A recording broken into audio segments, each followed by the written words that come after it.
These days, marriage gets a bad rap. More and more attention is paid to divorce statistics, and you rarely see or hear about any couples living their dream for a lifetime. The cliche is that in American suburbs like these, people are leading lives of quiet desperation.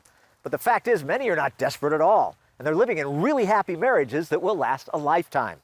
Now there's a book that shares the secrets of how they stay highly happy and married forever. Before we got married, Atlanta's Shaunti Feldhahn and her husband Jeff have already written relationship bestsellers like For Women Only and For Men Only. Now this Harvard-trained researcher has gathered comprehensive data and research about really satisfied husbands and wives. What she found? Happy couples share a few key attitudes and actions. She puts all this in The Surprising Secrets of Highly Happy Marriages and teaches that anyone can learn them. The first of these happy habits: believe the best of your spouse, no matter what happens. Choosing to believe they care for you turns almost any situation positive. Jeff learned this from his own experience. I knew that I could trust her. I knew that she had my best interest. I knew that she loved me, and I would believe the best. The happiest couples go, okay, they couldn't have meant it, they love me, and let's move on. It makes a huge difference when you assume the best.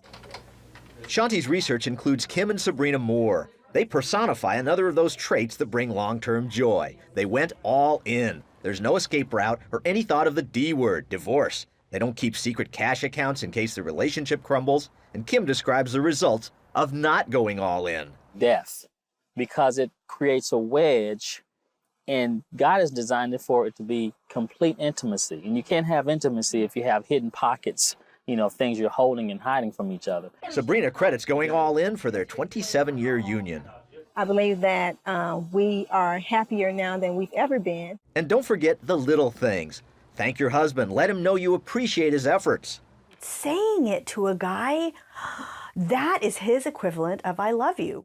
Men need to take their wife's hand, leave her thoughtful messages, and not be afraid of public displays of affection, like putting an arm around her. All of those things convey that I'm choosing you all over again. And men need to learn how to quickly get out of a bad mood. So when he makes the effort to pull himself out of the funk and to not be grumpy, to not be morose, it's like, whew, this isn't going to go in this bad direction. Another action of the highly happy: no unrealistic expectations. That's because if your spouse can't realistically meet your expectations, then you can't ever really be happy with them. Sabrina came into marriage with this problem. There were expectations from her towards me that I had no idea that were there.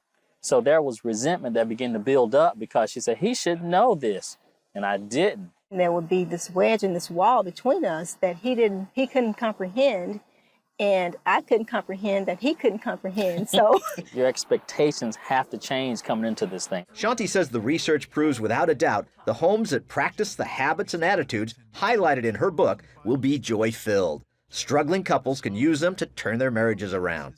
And the Feldhahns want people to know this truth, that the 50% divorce rate is a myth. About 80% thrive and survive, not a measly half. If you know, most marriages do make it. Most marriages are happy. It's a completely different feeling, like, you know what, statistically, we're going to be just fine. We can get through this because most people do.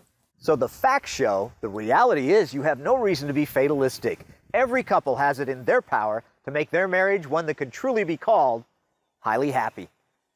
Paul Strand, CBN News, reporting from Atlanta, Georgia.